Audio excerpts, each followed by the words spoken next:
Situated in the historic district of downtown Charleston, 20 South Battery has served as a home and a hotel since the 1800s. I'm Anna Witte, showing you how this property has been renovated over the years and the rich history inside these walls. Joined by the owner of 20 South Battery, Dr. Jack Schaeffer. Thank you so much for having us inside today. You bought the property in 2018. Why did you feel like having renovations was important?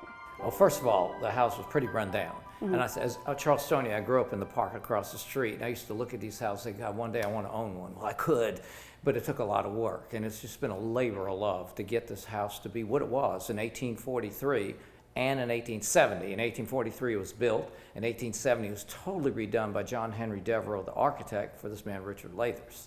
What renovations did you have to do specifically to the home? Every single inch, every floor, every wall, every ceiling, all the gilding. There wasn't a single thing that was not touched in this house. And we made sure it was brought back to exactly what it was in 1870. You mentioned the fact that you brought it back to exactly what it was. What was it before that it is now? Oh, it was a mansion. It was an eclectic mansion that, in fact, a friend of mine calls it an estuary for civility, that was built in the 1840s for people to celebrate. In 1870, Richard Lathers added this ballroom, 1,200 square feet, in his home because he needed bigger parties and wanted to really entertain the North and the South and bring people together. April 1921, the Preservation Society of the United States was founded right here with 29 women and 3 men who said, we need to start preserving Charleston. So much history in this home over the years. One of the other things that draws a lot of people to 20 South Battery is the fact that it's an inn.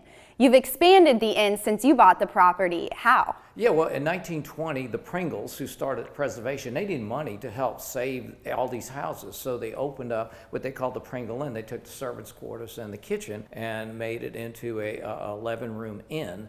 Well, I think Charleston needs to experience its home, whether it be my friends or just our guests that stay here. So they're allowed to come to the house. We have a cocktail party here from 5 to 6:30. Let them enjoy this wonderful ballroom.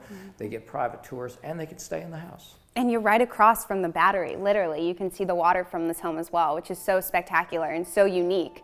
How many rooms are in this home for people to stay in? Well, we have 11 rooms that they can stay in. There's 18 bedrooms, 18 bathrooms, and 36 rooms in the house. So it's a 16,000 square feet mansion. It's just amazing. Every room's as nice as the next. To learn more about the rich history inside this home and what it would be like to stay at its boutique hotel, head over to 20southbattery.com. For Fox 24 News Now, I'm Anna Witte.